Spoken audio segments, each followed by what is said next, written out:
Анхаараарай. Автомашинтай болоход амархан өдрлөг эхлэхэд бэлэн боллоо.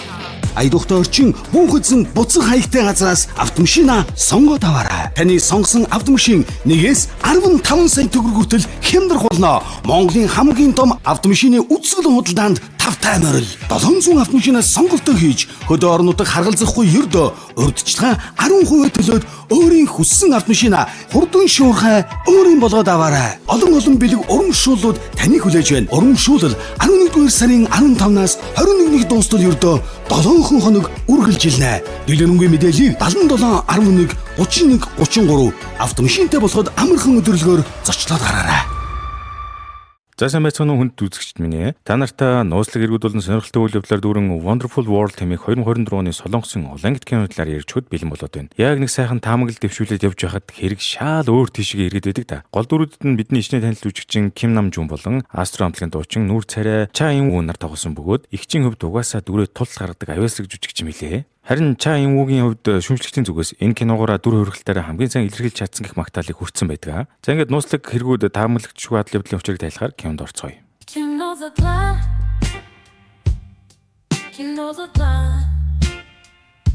За энэ зөвлөл маань Үнсү Хён гэх эмэгтэй гол дүрийг танилцуулснаар эхэлдэг. Тэрээр их сургуулийн профессор, алдартай зохиолч, олон нэр хүндтэй Шангли эзэн төдийгүй ад жаргалтай гэр бүл болох хайртай нөхөр 5 настай хүүгийн хамтаар амьдардаг гэдэл бараг төгс төгөлдрийн биелэл болсон нэг юм аа. Гэснээс энэ ихч маань хүүхэдтэй болтлоо 4 удаа золбож байсан ба эцэст нь энэ хөөрхөн хүүгээ тээж төрүүлсэн ба бас ч зовлон өцгөн бололтой хөрхий. Нэгэн өдөр сэтгүүлчээр ажилладаг нөхөр Кансу Хон ажилласаа халагдаж амьдралд нь жаахан сүүдэр тусах шинжтэй болоо явчлаа шүү. Учир нь түүний ажиллаж байсан компани нус төрд нөлөө өгөх хүмүүсийн тухай нууцлаг хэргийг ичлэх үйл хэргийг нь дэмжээгүй юмсан ч. За ингээд л өрхийн тэргүүн Кансу Хо гэдэг хүн гэртээ байх болж хүү Кангон Вүүгээ харж хандан харин эхнэр Сун Хён ажил карьер гээд нэлээд завгүй байгаа л та. Хэд хоногийн дараа Сюхон ажлын шаардлагаар гадагшаа томилтоор явах болдгоо. Гэвч нисэх буудлаар очиод удааг байтал нөхрөөс нь дуудлага ирж хүү халуураад байна. Халуун намдах юм таан хаавар байна гэд залгаж байна. Эгч үг нь онгоцонтой суух бараг дөгсөн байсан ч сэтгэл нь тавгуутай байсан тул шуутхан аяллаа цуцаж гэр бүл рүүгээ яармцлаа. Гэртээ иртэл хүн овоод ирдэж гадаа тоглож байгааг нь хараа сая нэг санаа намрав. Додгошоо ортол нөхөр нь харин хээвэнд галтгоонд юм хитэн зогсож байна. Тэгснэ ердөөл хүүхд халуурснаас болоод нислэгээ цуслаад ирснийг сонсоод гайхаж жоох шиг.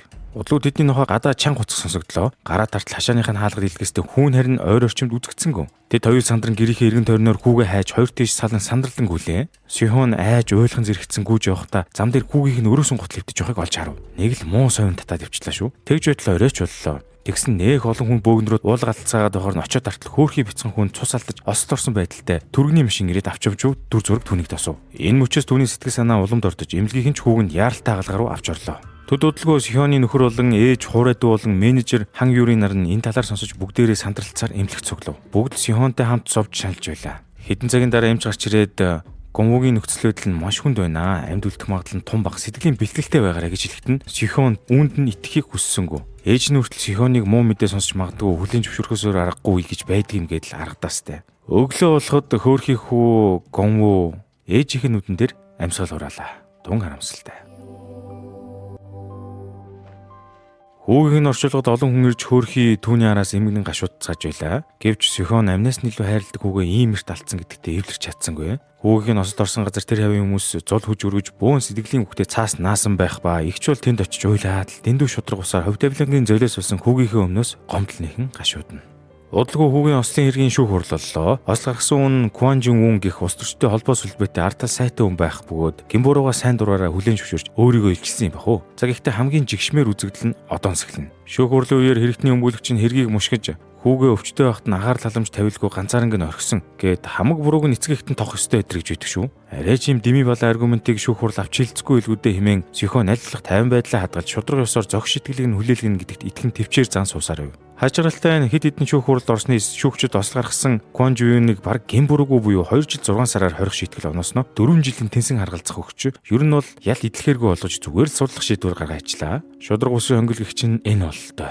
Хүүгийн аав сухооч энд оромжлыг төвцсөнгөө эсэргүүцлээ илэрхийлж хэрэгтэн рүү дайрах гэж оролцсон ч хамгаалагч түүнийг баримтлаж явчихв. Ерөнхийдөө энэ Кван Жун гэх нөхөр нь эрх мэдэл холбоо сүлбэрийнхээ тусламжаар уснаас хуурай гарч ирнэ гэдэг шиг шийдвэрлээс мултарч байгаа аж. Шүүх хурл өндөрсөн ч Сюхон хэдэн цаг чив чимээгүй нөгөө хурлын танхимд бай байдгаараа суусаар л байлаа. Юм л бодогдож байгаа хта хөрхий.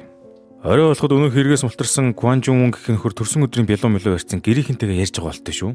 Би ашгүй гин буруугүй болсон өдргээл нүүр дүүрэн инээмсэглэлээр харих гэж байгаа болтой явж байна. Яг энэ үеэр хүүгийнхээ оршуулгын зургийг тэрвэрсэн Сихон түүнийг амдаж зогсох ба харц тулангуудаа яг одоо миний хүүгээс уучлахгүй гэж шаардхан тэр. Харин өнөөх чинь хэрэгтэй юм байж огтхонч гимсэн шинжгүй. Шүүхтэр аль хэдийн хэрэг шийдвэрсэн мэт чамд тэгээ тохирлоо барагдуулахад хэд хэрэгтэй юм гэж авч яана. Ийм доромжиг сонссон Сихонч тесэрч хүүхдийн минь амийг хороочход цогёхсоор уучлалгуугаач гэд ориллоо. Харин нөгөө гар нь бүр даварчихсан. Тэгтлээх гуйж байгаа ихэн сэтгэлийг бодох чухан алга. Сихоныг түлхэд тунгачлаа. Тэгснэ. Танаа хүүхдээс болж би карьергүй болчиход байна. Өөр газар тоглохгүй яах ч миний машины урд орж гүйдэг байна. Чи юу н өнгөрснийг мартаж одоо байгаа амьдралаа үргэлжлүүл. Ухааны мэснээ яваад өглөө. Хүүгийнхээ хаарсан жааслаа зургийг тэрвэн өндөхтөө Сихон нэгэн шийдвэрт хүрдэгэ. Шүүх засаглал нь шударгаас тогтоож чаддгүй юм бол өөрөө мэдээд арга хэмжээ авахаас өөр аргагүй гэж үзжээ. Ингээд тэрээр машинаа хасаан гудамжаар алхах Кванжуныг мөргөж газар дээр нь хороосон юм.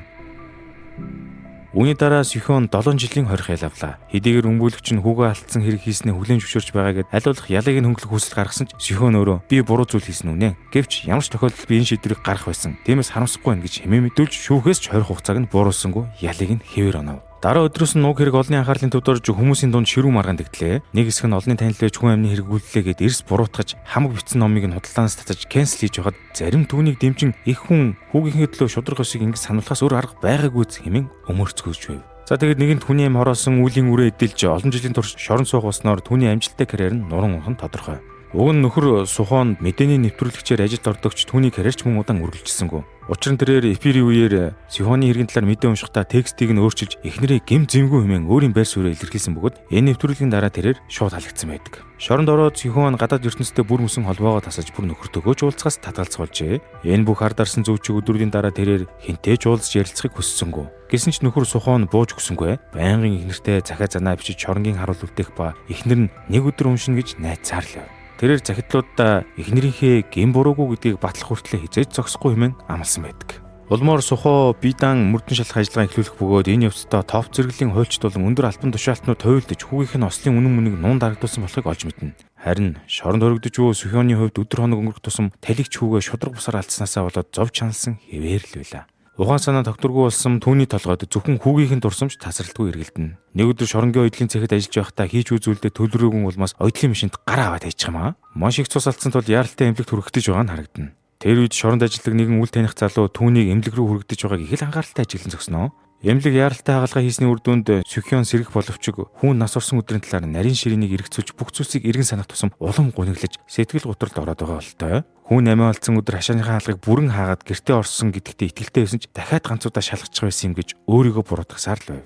Энэ зур нөхөр Сухон ослын талаар илүү олон мэдээлэл цуглуулсаар л байлаа. Тэрээр улс төрийн нөлөө өгөхөд итгээд Ким Жунтэй уулзаж хүүг нь алсан хүний хэргийг нуун дарагдуулахад оролцсон хэмээн сэжиглэж байгаагаа нуулгүй хэлждэг. Даанч нөгөө боловсон мафийн толгойлогч Ким Жун өөрийгөө эдгэр зүйлсэд ямар ч хамааралгүйгээд нүур бардамгагч нь ницааж орхилоо. Гэвч Сухо бууж өглөө бүх булгааг чинь илчтэнд барина гэд сүрдүүлэх хайтгад өнөөх нь чи юу н айх алдах зүйлгүй хүн үү? Хүү чин гэрийн хаалгаар хэрхэн гарч явсныг нотлохчлыг харал та гэж хэлхэн тэр. Тэгснэ хэрвээ энэ бичлэгийг эхнэр чинь үзвэл өөрийгөө буруутгаснасаа болоод юу ч хийж магадгүй юм. Сихоныг буруутан гэж сануулангаа үннийг задруулбал эхнэрээ алдахч эрсдэлтэй гэдгийг түүнд ойлгуулж даалт хэлбэрийн сүрдүүлэг хүлдээд байгаа болтой. Сихоны шоронгийн амьдралын тухайд мань хүн эмнэлгээс гарч хорих хангадаа ирсэн ч хинтээж ярихгүй хэвээр байлаа. Харин түүний өрөөний оргилуудын нэг болох Жан Хёнжа гэх ихч түүний сэтгэлийг маш сайн ойлгож ойр дотнойхыг хичээж байв. Багаагаар юм асуусаар аваад Сихоныг хідэн үг унгаадаг боллоо. Удалгүй манай хүн бүр инээмсэглэл хайдаж хэллээ шүү. Энийг ч Сихоныг гараа гэмтээсэн болохоор аль болох бас туслах гэж үзнэ. Гэсэн ч хүүгээ битгэртэл санах түүний сэтгэлийн зовлон ер нь нэмгэрсэнгүй. Нэг өдөр Сихон бус төрөгдлүүд болон шоронгийн харгалзагчтайгаа коридороор явж байтал хажуугийн танхимд хүүхдүүд хорихангийнхан зориулаад найралтууны бэлтгэл хийж байна. Үүнийг хараад Сихон игч маань хүүгээ санаж нулимс туслуулан зогсоно.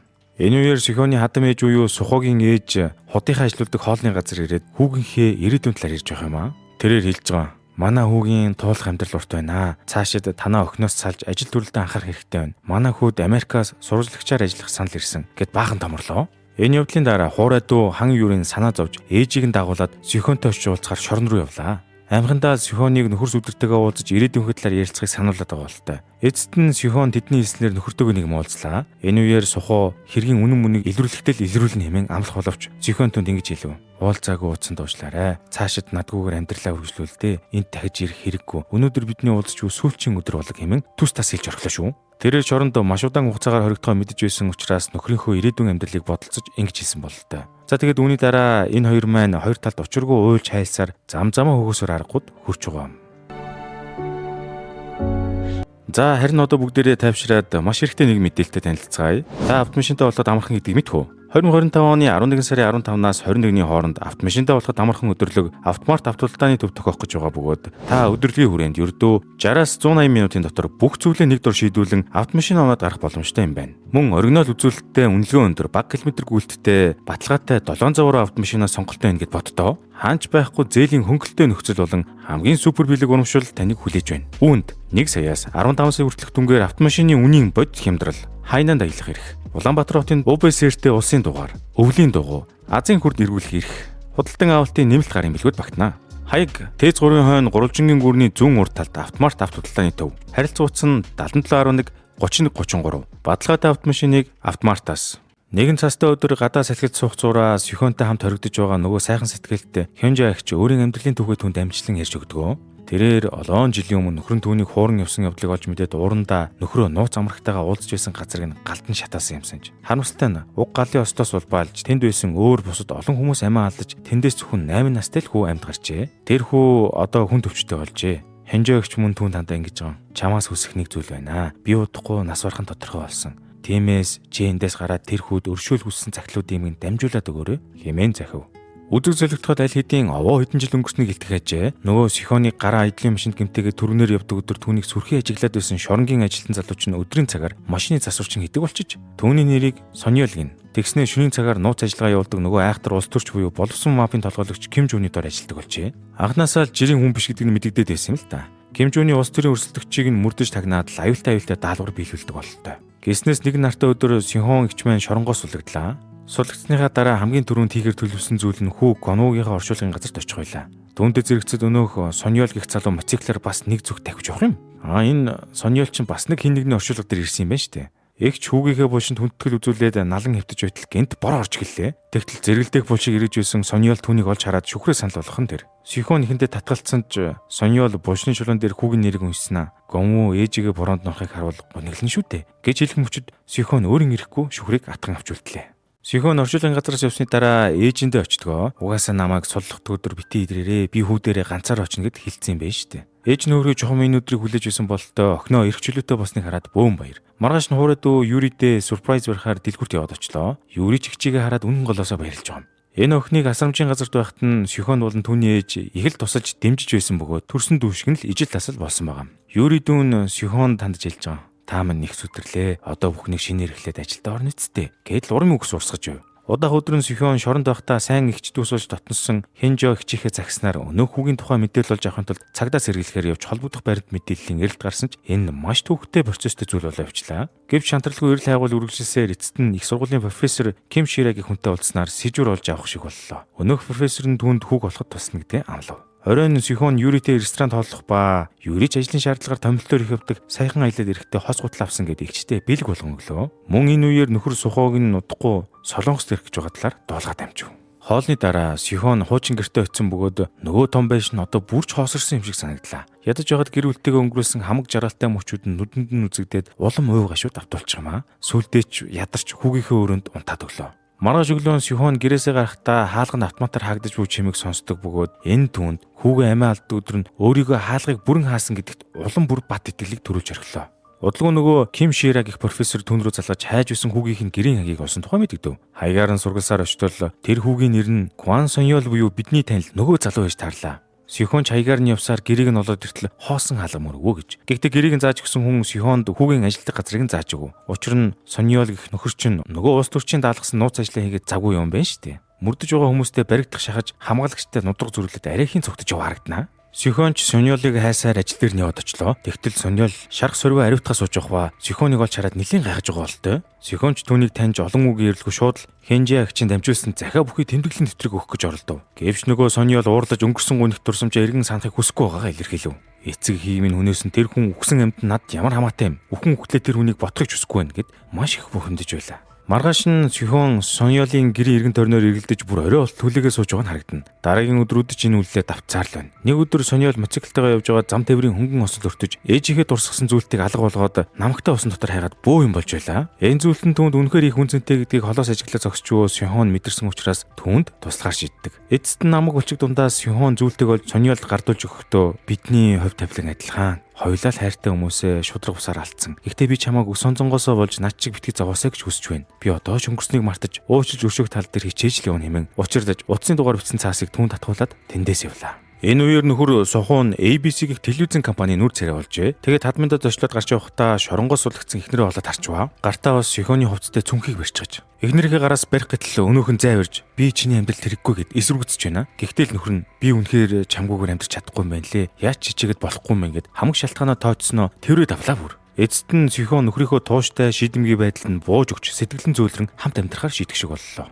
Дараагийн өдөр нь Сухо эхнэрээ ээж болон дүүтэйгээ уулзууллаа. Энэ хадам ээж нь гэхдээ хүүгийнхээ дэргэд Сюхонд сайхан хандаж Сюхонтой хойлохны үлдсийн дараа ааш цаана бүр 360 градус савирч маш хүүтэн ширүүн шуламлаг хандлага гаргадаг. Хүн алчаад яаж миний хүүгийн амьдралд өөрийгөө төсөөлдөг байна. Би чамайг хүлээн зөвшөөрсөн гэж андуурах хэрэггүй. Өөр юм бид даалгуулаар очие гэж байх шиг. Манай хүн бол гомдох гутхан зэрэгцээ тоцорлоо доо хөрхий. Оройн Сухо эхнэртэйгээ хамт дахин шинээр амьдрах гэж удаа их баярлаж талархаж байгаагаа илэрхийлж байгаа болтой. Харин тэднийг хэн нэг нь нууцаар ажиглаж байгаа болтой. Кинонд бол түүний өмсч буй гутлыг л харуулж байна. Гэртээ буцаж ирээд тэд олон жилийн дараа хуучин хөрчдөөгөө таарлаж мэд мэдэлцэв. Тэдний хөрш эмэгтэй Хэгүм нь гомүүтэй чацуу хүүтэй бөгөөд тэрэн харсаар л гэртээ орлоо. Маргааш нь ABC телевизийн оффист Сухогийн хамт ажиллагчид нь түүнийг эхнэртэйгээ хамт нэвтрүүлэгт оролцох онцгой саналыг тавив. Гэвч Сухо энэ саналаас татгалзаж эхнэрийнхээ өнгөрсөн амьдралыг дахин сөхөх хүсэлгүй байгаагаа илэрхийлдэг. Харин хамтрагчид нь түүний зөвшөөрлөгөөр шууд Сюхонтой холбоо тогтоохоор болоод явчлаа шүү. Үзэг зэрэгдэж хэн нэгэн нууцаар Сюхоны хувийн амьдрал холбоотой хүмүүсийн зургуудыг цуглуулж байгаа харагдана. Хэд хоногийн дараа Сюхон өнөөх ABC телевизийн шоу нэвтрүүлэгт оролцохыг зөвшөөрч нөхөр нь ч түүний дэргэд сун дэмжих ба өөрсдийн туулсан эдрэл амьдралын түүхээ хуваалцдаг. Амнасаа илүү хайрладаг үрэн нэг өдрөл байхгүй болчихсон. Бодох тусам гүнэглэж зовж шаналж байснаасаа болоод дэрэгдээ байгаа хүмүүсээ орхигдуулсан байсан. Одоо би тэдэндээ анхаарч өнгөрснийг тавьж явуулахар хичээж байна хэмээн ярьцлага өгөв. Ярьцлага дуусны дараа Сюхон руу нөгөө Сонёл гэх залуу залгаж эцэст нь уулзахыг зөвшөөрч байгаагаа мэдэгдэв. Өмнө түүнээс зайлсхийж байсан Сонёл өөртөө ярилцахаар шийдсэнийг дуулаад Сюхонч баяртай байлаа. Нэр нэвтрүүлгийн үеэр хэн нэгэн Сюхон хаягдсан нууцлаг дугтуй илгээснийг Сюхон нэвтрүүлгийн арын өрөөний ширээн дээрээс олж харав. Дугтуйг нээтэл дотроос нь түүний нөхөр Сухо нэгэн үл таних эмэгтэйтэй их л дотноогоо зураг гараад ирэв. Сюхонч жошурдж үргэлж хайр зарладаг нөхөр нь түүнийг хуурсан гэдэгт итгэж чадахгүй зүрхэн савлан суунаа. Ер нь бол түүнийг нууцаар сүудэр шиг дагаж хувийн амьдралтай холбоотой зургуудыг цуглуулад байгаа хүн үнэндээ Сюхоны гарт аавгаа алдсан хүү байх өндөр магадaltaй бол авчлаа. Нөгөө гайтай зургийг харснаас хойш Сюхон аль болох нөхөртөө юу болж мэдснээ мэддэггүй хичээж байваа. Оройн тэдний Сюхоны ээж Юри хоёр зочлоо. Ягаад ч юм Сюхон Юрийг ажиглаад түүнийг зурган дээр гарсан үл таних эмэгтэй байж магадгүй юм сэжиглэж хэллээ. За юу л болох гэдэг юм бол доо. Өөр нэг өдөр Сухо эмнэлэгт ажилладаг дүүтэйгээ хамт хооллох зураа уушиг болон зүрхний эмчилгээний талаар лавлаж байх юм аа. Харин энэ үеэр хураа дүү Юрийн Сюхон их чихэн зан авирт өөрчлөлт орсныг анзаарч түүн рүү зурц илгээдэгч Сюхон түүнд онцгийн зүйл хэлсэнгүү. Удалгүй Сюхон Ахмадын асрамжийн газар сайн дурын ажил хийж эхэллээ. Энэ зураа тэрээр нөхрийнх нь араар тавьсан зурагт авагдсан өдөр нь үнэндээ өөрийг нь шоронд эргэж ирсэн өдөртөө яг давхцаж байгааг гинт санав. Телевизийн ажилтнаас илгээмжийг хэн өгснийг хүртэл асуусан ч тэд нарийн ширийн зүйлсийн талаар мэдэхгүй байлаа. Тэр өдөр асрамжийн газарт нэгэн эр хөгшин эмээгээс мөнгө нэхэж үүмэн шүүгэн тарьж байсан бөгөөд Сюхон хөгшин эмээг хамгаалж яг өнөөх балбанд итгэдийн гарт өртөх гэж байтал тэнд нь Сонёл гинт гарч ирээд түүнийг хамгаалж сүүлдээ бүр цагдаа сэргийлэх бол авчлаа шүү. Сюхон цагдаагийн газарт очиж Сонёлын асран хамгаалагч байгаамаа гэж хэлж түүнийг суллан явуулав. Хоол идэх зураа тэд ярилцах ба Сонёл их л бухимдангуй байна.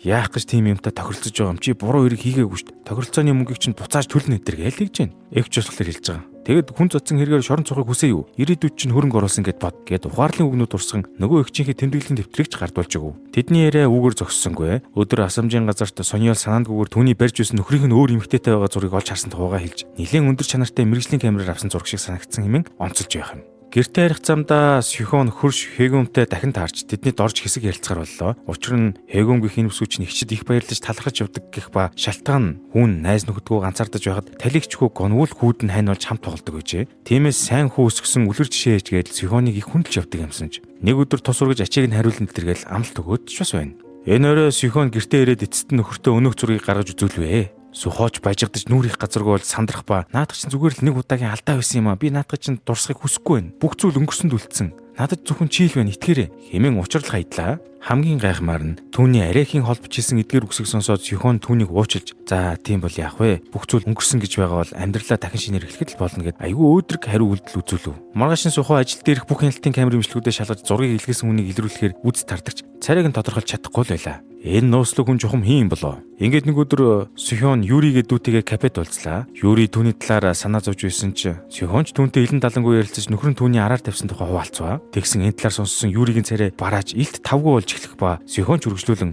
Сухоо уг нь бүгд өнгөрсөн тусан явдлаа дурсахыг хүсэхгүй байна гэж хэлсэн ч тэр эмэгтэй нь хэн болох тэр зургийг хэн явуулсан талаар улам бодогдоол байх юм гэж хэллээ. Юри харин за яаралтай ажил гарчлаа. Та тэгээд Сухоо ахын хэлснээр өнгөрсөнд нь үлдээчихгүй юу дөө. Ухааны хэлснээр гараад явлаа. Төд бодлогоо Сихон руу ээж нь гаднаас орж ирэхдээ залгах ба зөндөө ногоо авлаа хамтдаа хоол иж өгье ээж дээрээ хүрээ дээрээ гэд ярьж байна. Мөн ээжийнх нь гэрийн аягаар нэг нь нууцлаг илгээмж ирсэн байх ба ээж нь тогтоог нээгээд үздэл дахиад л нөгөө Сухоо өөр эмэгтэйтэй байгаа зураг гараад ирлээ. Үүнийг харсан Сихоны ээж шууд гүнж очрлорж гар утсаа газар унахан дээр. Утсын цаанаас хэрэг бишдэж байгааг зөнгөөрөө мэдэрсэн Сихон шууд л ээжийнхээ гэрлөө дахиад очлоо. Гэрт нэрээ тартал хамаг авсан ногоо нь газраар нэг тарсан байх ба тэр түнд нь нөгөө гайтай зураг нь үчигээ твтэж байв. Сихон ээждээ маш их санаа зовж хаасайгүй хайсаар автобусны буудлын дээр байгаа ээжигээ сайн нэг юм олж харлаа. Үргэлжил сайн хүргэн гэж боддог байсан нөхөр нь итгэл алдсанд нь маш хурам хугарсан тодорхой. Сихон ч ээжигээ тайвшруулан би аль хэдийн нөхөртөө энэ талаар ярилцаад уучраа ойлголцсон хэмээн аргадна.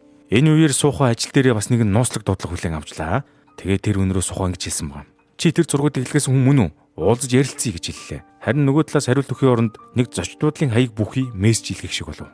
Нөгөө талд Сонёол өөрийн өссөн асрамжийн газартаа очиж нэгэн үл таних залуугийн талаар мэдээлэл цуглуулад явж байна. Тэгснэ Соожин гэх эмэгтэй найзаасаа түүний талаар дэлгэрэнгүй мэдээлэл олж өгөхийг хүсв. Гэвч түүний араас ч бас нэг хар машинтай хүмүүс нууцаар мөшгөд байгааг энэ Сонёол гэдэг нөхөр ер нь мэдэхгүй байх шиг байна. Үүнтэй зэрэгцэн нөхөртөөгөө уулзахаар ажил дээр нэрсэн байсан Сихон өөрт нь ажилтаа гэж хэлсэн мөртлөө өөр хаа нэг тийшээ машинаараа яаран явж уг Сухог олж харсан тул араас нь чимээгүйхэнд ахахаар шийддэг. Пэг төгсөн нөхөр нь нэг жочдууд руу нэвтэрч цагаалах төрөөр орж байна. Тэгсэн түүнийг ухтаад өрөөний хаалга нээж байгаа нь нөгөө хөр шүүхэн Хёгүн байвал яах вэ? Одоо Сухогийн нууц хамраг нь үнэндээ Хёгүн байна гэж сэжиглэхээс өөр сонголтгүй болж байгаа юм. Гэхдээ Сихон гэдэг хүн чинь энэ утга зүйлийг үзэж туулсан тул ямар ч драмаа дэгдээлгүй чимээгүйхэн тэр бодлыг орхимодлоо. Нэг нь болохоор бүх зүйл өнгөрсөнд мартагдсан гэдэл нөгөөг нь болохоор таны ачиг хариулна гэж боддог ухааны юм яриад исэн хүмүүс бодит амьдрал дээр арай өөр байгаа даа нү та. Удалгүй Сихон нөхөртөө зурс илгээж түүнийг өөр эмэгтэйтэй зочдууд л байгааг харсан талаараа мэдэгдэв. Энэс чи уншаад Сухоо сандарч гэртээ гүн ирж ярилцахыг хүссэн боловч Сихон гэртээ байсангүй. Сихон үндэ Хэгүм дээр очиж үнэн учрыг асуухаар шийдсэн байж гэрт нь очиод яагаад манай нөхөртөө буудал уулцсан? Энэ зургийг чи явуулсан уу гэд нөгөө зураг үзүүлтэл Хэгүм шууд л Сухоотой холбоотой байсан гэдгээ хүлээн зөвшөөрж уушлт хүсээд одоо ямар ч холбоо байхгүй гэж тайлбарлав.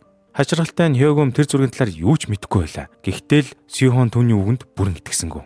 Сихон гэртээ ирэхэд нөхөр нь урдуур хойгоорнгүйгээд тайлбар хийх гэж эхлэчэж байла. Даанч тэдгээрийг сонсох ямар ч тэнхэл байгаагүй тул Сихон гэрээсээ явж ээж дээрээ очихоор шийддэг. Сихон ээжтэй хандж хэлж байгаа. Хин тийм зургууд илгээснийг заавал олох болно гэж хэлдэгч ээж нь. Ингэвэл асуудал улам хүндэрч чи улмал зовно. Зүгээр ингээд орхичоо хэмээн зөвлөхөж. Маргаашин Сухогийн ажил дээр улс төрч Ким Жун ирсэн байла. Ярианыхаа дундуур Ким Жун сүүлийн засагдж байгаа гэр бүлийнх нь нэвтрүүлгийн талаар дурдан танай гэр бүлийн өөр амьсгал тунд ажгүй байгаа шинжтэй байна лээ. Хэмээн зөөлөн байдлаар занл хийх үгс урсгаж байдаг шүү. Энэ нь Сухоод Ким Жун гэх хүн энэ бүх асуудлын ард байж магадгүй мэх сэжиг төрүүлв. Тэрээр шулуухнаар намайг эсвэл эхнэрийн минь оролдвол зүгээр өнгөрөхгүй шүү гэх ухааны үгсэлж анхааруулсаар түүнийг үдэж явуулв. Энэ уулзалтын дараа улс төрч Ким Жун туслахтаа Сухог тасралтгүй ажиглах тушаал буулгалаа. Үзэг зоригтод Сихон засварын газарт ажиллаж Сонёолыг эргэж түүнд хоол хүртэл авчиж байгаа нь харагдана. Ойр дотны гэр бүлгүй гомонгос өрөөлөгтэй хоол иддэггүй байдлыг нь ажиглан суух Сихон түүнээс ингэж асууж байгаа. Чи дандаа яагаад шарх сойрог хөхний цус нүртэ явдаг юм бэ? Хэмээн асуудаг боловч Сонёол хариуд нь олигтой хэлсэнгүй. Сихоныг тэндээс явахдаа зэрэгцэн Сонёолын улаан фэн ч юм уу, найз ч юм уу, Суучин гэх охин ирж түүнийг хайгаад исэн Гуанмингук гэх залуугийн талаар мэдээлэл олсноо хүлээлгэн өглөө.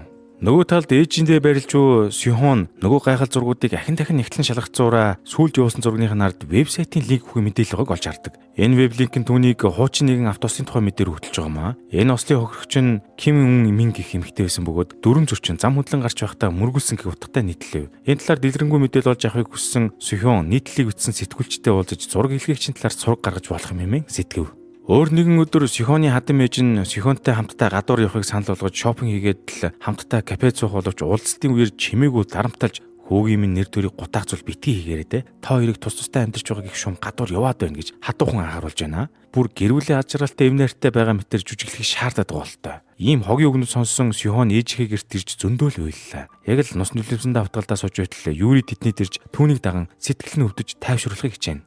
Мөн Юри буцах замдаа Сухотой ч уулзж эгчийг яагаад өвтгөж байгаа юм бэ? Хажуу айлын хүүхэнтэй хуурсан гэж хэлсэн ч байх шиг инх байсан бол яах гэж эргэж ирсэн юм тэргээл уурлаад байгаа болтой. Дараа өдөр нь Сихон нөгөө осын талаар нийтлэл бичсэн сэтгүүлчтэй кафед уулзах үеэр тун таагүй зүйл болж мэдлээ. Яг үүндээ хохирогчгээд байгаа хүн Сихоны хүүхдийг машинаараа дайрч алсан мөн Сихоны гарт ам өргөцсөн Кванжунгугийн эхнэр болж таарах бөгөөд тэр эмэгтэй Ослоос хойш одоо хүртэл сэргээгүй комд орсон байдалтай эмнэлэгт удаан хугацаагаар хэвтэж байдлаар олж мэдв. Түүний эмчлүүлж байгаа эмнэлэг нь Сихоны хадам дүү Тэхогийн ажилтг эмнэлэг байгааг мэдээд даруй түнтэй холбогдож лавлахад Тэхож энэ бүхнийг баталж үнэхээр удаан хугацаагаар эмнэлэгт хэвтэж байгаа талаар дуулгадаг. Үүнтэй зэрэгцэн Сонёол найз Сожиныхоо өгсөн мэдээллийн дагуу Минук гэх хүний талаар олж мэдлээ. Энэ Минук гэх нөхөр нь яг үндэ мөрөдө тоглоомд донцсон гар байдаг ба бүлэг дээрэмчдэд зодуулж байсан тул Сонёолч тэрэнд нь хутгалдаж түүнийг чүвэ аварлаа. Тэр Минук нь ядж байхад зогтож байхдаа хурц иртэй зүйл сүлбүүлж нэлийн хүн шархацсан тул Сонёол түүнийг эмнэлэгт авчихаас өөр аргагүй дөрөв. Мөн яг энэ үеэр нь Сихон тэр эмнэлэг рүү нөгөө ослын хөрөгч Үүмин гэх эмэгтэйг ирэхээр явж исэн бөгөөд тэндээ Сонёолтой дахин таарч бас их гайхаж байгаа харагдана. Учир нь Сонёолч мөн өвчтөн Үүминийг ирэхээр түүний өрөөнд орж ирсэн энэ байлаа. Сихон Сонёолоос яагаад тэнд байгааг нь дөнгөж асуудал өвчтөн Үүминий би гинт нутган тэрэ. Сонёол тэр даруй хиймэл ямсгал хийж эмч сувлэгч ирэх хүртэл анхны тусламж үзүүлэх бөгөөд энэ үйл явдал Сихонд хүүгийнх нь ослоос үүдэлтэй өнгөрсөн гунигт мөчийг нь сануулгах шиг болов. Удалгүй өвчтний байдал хэвэн боллоо. Үүний дараа Сихон Сонёолоос тэнд юу хийж байгааг нь асуух боломж олтоход өнөөх нь би хүн хүүж байгааг харах дургүй. Өөрөө энд юу хийж юм? Бусдын ирэх тушууд өр хэрэггүй өтэргээл ёстой хиг хийгээгээд унлаа. Дараа нь Сихон хадам дүү Тэхогоос өвчтний талаар лавлах ба тархин гэмтсэн ноцтой байдал биш хизээс ирэх нь тодорхойгүй байгаа. Мөн нэг төрсөн хүүхдээ гих зэрэг мэдээллийг олж авав. Маргааш нь Сожи найз нь Сонёолын ажил дээр хөдөрлөө. Тэдний нөхөрлөл адилхан зүрхний өвчнөр өвдсөн цагаас хойш эхэлжээ. Нэг нэгэндээ өвчнөд авах итгэл хайрлаж амьдралыг даван дуулах урам зориг хайрлаг төрлийн харилцаатай хүмүүс юм уу та. Харин Сонёол ярианыхаа үеэр өчигдөр нөгөө эмэгтэйтэй эмнэлэгт таарсан өөрийнх нь сүрүүлсэн гэр бүлийн хүүхэдтэй таарад ямар хариу үйлдэл гаргасан сонирхолтой санагдахгүй юу хэмээн хэлдэг. Ингээд энэ хоёр одоо нөгөө мэдээллийг нь цуглуулад байсан мөрөдө тоглоомчны талаар яриад байна уу? Яг хэний талаар яриад байгаа юм бол доо бүүмэд. Нөгөө талд Сихонч Үүминий автобусны хэргийг улам бүр сэжиглэж гэлээ. Тэрээр хэргийг нууцаар судлахын тулд холбогдох материалуудыг зовлож эхэлдэг. Нэг өрөө Сихоны ээжийн хоолны газрын гадаа суухаа толгой хөвдөлгөө зогсож байна. Тэрээр хадам ээжийнхээ өмнө үйлдсэн гим нүглийнхээ төлөө чин сэтгэлээс уушлах гэж гимшиж байгаагаа харуулах гэд хичээж байгаа болтой шүү. Сихон харин тэдний яриаг нууцаар сонсоод ойлаад байгаа л харагдана. Магадгүй сэтгэл нь уурч нөхрөө уушлах шийдвэр гаргаж байгааг үүсэх аргагүй юм. Мөн өмнө нөхөртэй холбоотой байж магадгүй гэж сэжиглэж байсан Юри дүүтэйгээ хүртэл харилцаагаа сэргээхээр шийдлээ. Маргааш нь Сихон нэгчмэн гэртээ очихсан нөхрөө харцаараа өдөртөө асууж байна. Миний шархалсан зүрх идэх гэж удах байхаа. Гэхдээ би харилцаагаа сэргээхэд л хамгийн санаараа хичээнэ. Энэ бол миний сонголт гэж хэлэл нөхөртөө дахин шинэ боломж олгож угаа илэрхийлв. Ууж үс сэтгэлээр хандлаа да ихч бол. Өнөөс хойш Сихонч нөгөө осын талаарх нөхцөл байдлыг судалсны үндсэн дээр хэд хэдэн учир бүтүүлэг зүйлсийг илрүүлдэг. Тухайлбал ус гаргасан машины хурд хотын төвд хэд хэтэрхий өндөр байжээ. Эндээс дүгнэхэд жолооч санаатаагаар хурдаа нэмсэн байж болзошгүй мэт санагдаж байгаа юм. Эмнэлэгт Минуки эргэж тойрч байсан Сонёолын найз Сожин самсаргүйгээр Сихоны хадам дүү Тэхотой таарлаж хурган танилуд болоод амжлаа. Тэход энэ охины цовоо цэрэглэн зан чанар нь их л сонирхолтой санагдав. Удалгүй Тэхо өвчтөн Үүминий талаар ярих гэж бэрэгч Сихон руу залгасан ч мань хүн уцаа авсангүй. Тэгт Сихон ч нөгөө өвчтөн Үүминий дэргэд залбираа сууж исэн юм байна штэ. Харин эмнэлэг дээр гинт хэсэг бүлэг тагаа итгэдүүд нөгөө сүлбүүлж гимтдэг мөрөдө тоглоомчин Минукийг хайсаар хөөдөрлөө. Сонёолын найз Сожин тэнд үйж таарсан тул энэ талаар яаралтай гिचэн Сонёол дуулгалаа. Сонёолч даруй ирж Минукийг хамгаалан зодтолж нөгөө танхай нөхдүүдийг түр үргээж дөнгөдөг. Сихон харин энэ үеэр мөн эмнэлэгт үйж таарсан тул зодуулж бэрдсэн Сонёолыг олж хараад хэдий хүртэл ингэж амьдрах гайв гэд зэмлэх гэтэл өнөөхөн түүнтэй ярихыг ч хүссэнгүй тэгснэ бүр таа ч гэсэн алуурчин биз дээ гэж мэгээд айгүй муухай хүүтэн хүндий өгс шулуудаад мотоцикл унаад яваад өглөө.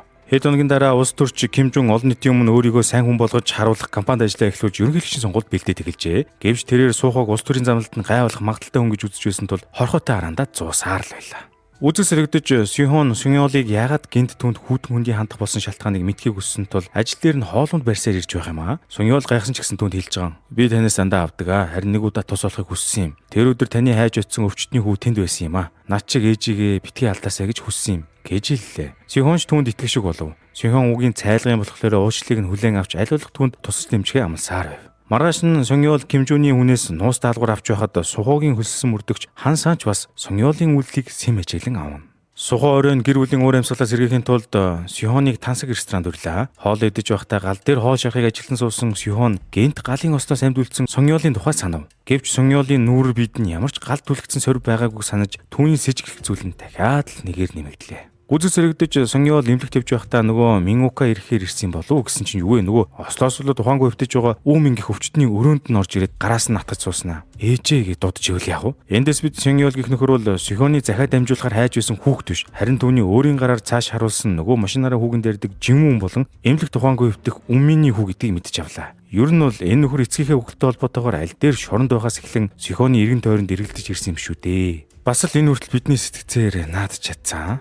Тэр өдрөө Сонгёол Минукийг бас ирэх ба түүний бие овоод ирсэн байлаа. Гэхдээ Сонгёол Минукийн нуран дээр маш том төлөвлөлтийн сорийг олж хараад гайхдаг ба улмаар түүнд шоронд нас орсон Хёнжа гिचийн дамжуулсан өршөөл ирсэн захидал үхий тэмдэглэлийн нэвтрийг гард олж өгв. Харин энэ захидлыг үнсэн Минук өнгөрсөн гунигт дурсамжуудаа санан бухимдаж Сонгёолыг хэн болохыг асуусан ч Сонгёол хариуд нь би чамтай адилхан хүн гэж хэлсээр тэндээс гараад явлаа. Эмнэлгийн коридороор алхаж явахдаа тэрээр аавыгаа хэрхэн алдсан болон ээжтэйгээ хамт бусдад хэрхэн чижлэгдэж байсан гунигт мөчүүдээ эргэн санана. Ийхүү Сонгёол энэ бүхний дараа Сихоноос өшөө авах сонголттой нүүр тулгарсан энэ юмсанч. Одоо цаг руу шилжчихэд Сихон Сонгёолын үнэн бод төрөх чухам хийн болоо хэмээн бодлогошрон түүний талаарх сэжгүүд бүр ар араасаа цурч эхэллээ. Улмаар тэр өдрөө Сихон Сонгёолын бүх дуудлагыг андгаа. Ингээд үзэг зөвлөлтөд түүний мэдрэмжийг батлах гэсэн шиг Сихонд Сонгёолын талаар анх мэдээлэл өгсөн Ким Шира гэх профессор өрөөрөө Сонгёол ороод явж байгаа харагдана. Нөхөр Сухонч Сихонд Сонгёолтой дахиж уулзахгүй байхыг зөвлөж байгаа юм. Гэвч Сихон түүнийг нэлээд зовлон туусан болохоор санаа зовж анхаарал тавиад байгаагаа хэлдэг. Эмнэлэг Сонгёолын найз Сожин түүний ээжийг ирэхээр ирсэн байх ба дахиад л Сихоны хүргэн дүү Тэхо эмчтэй таарав. Ер нь бол энэ охин эмчит маш найрсаг хандаж эмч түүнд тасаад эхэлж байлаа. Яг үндэ Сожин зориуд дээр түүнд ойртож Сухо Сихон хоёрын талаар мэдээлэл цуглах зорилготой байгаа юмсан ч.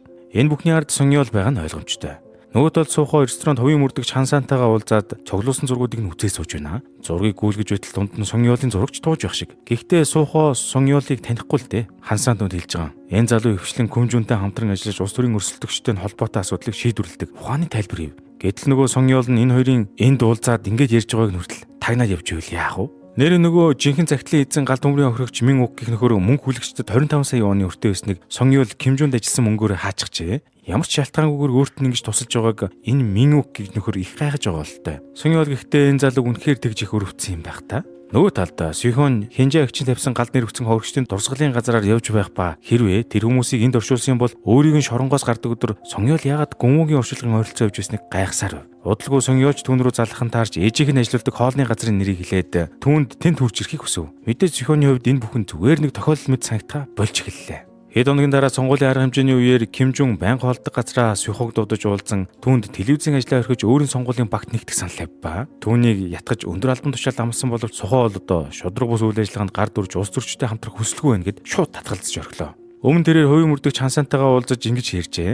Кимжүн анханасаа шүүх прокурортой хуйлдаж хүүгийн мань хэргийг шудраг бусаар шийдэхэд нөлөөсөн. Тиймээс түүнийг болгож авна. Мөн тэр гэр бүлээс гадуур харилцаатай байж байгаад хүүхэдтэй болсон. Тэр уусдаг эмэгтэй нь галерей ажиллаж мөнгө угаах гэмтэрхт оролцдог. Үүнийг ашиглаад дөнгөх хэрэгтэй байна гэд баахан ярьж байлаа. За тэгээд Сухо Кимжүн хоёрын уулз дуусахтай зэрэгцэн зөрөөд нөгөө Сонгёолч нь Кимжүнтэй уулзахаар орж яваа харагдана. Кимжүн Сонгёолд аюултай ажил хийгээ болоод ангахаараар үргэлжлүүлэн сурвал яасан идэрг бас санаа тавих хайдаад байгаа бол тоо. Сонгёолын аав өнгөрсний дараа ирээдүйч нь хариуцна гэж амлалт өгсөн баха. Бас ээжийг нь эмчилгээний төлбөрийг ч төлдөг бололтой. Гэхдээ Сонгёол түүнд 100% найдахыг хүссэнгүй. Өөрийн хүчээр амьдралаа авч явахыг илүүд үзэж байв. Үүний дараахан Сихон дахиад Сонгёолын ажил дээр ирсэн байх ба Сонгёолын хоол идэж байсан газрын эзнийг ээжигээ гэж хэлээд өдөр түүнтэй уулзч амжаагүй шалтгаанаа эцэг хийхийн дурсгалын газарт очиж хүндэтгэл үзүүлсэн хэмээн тайлбарлаад яваадаг. Ээжийнхээ хоолны газарт ирж гэрийнхэнтэйг нь хамт хооллохоор цуглардагч хуурай дүү Юри болон Сухо хоёр нэг л дуу муутай сууцгаагаад байлаа. Юри энэ шалтгаанаа болохоор Сухогийн эхнэрээ хуурсныг олж мэдснээс болсон гэж тайлбарлаж байна.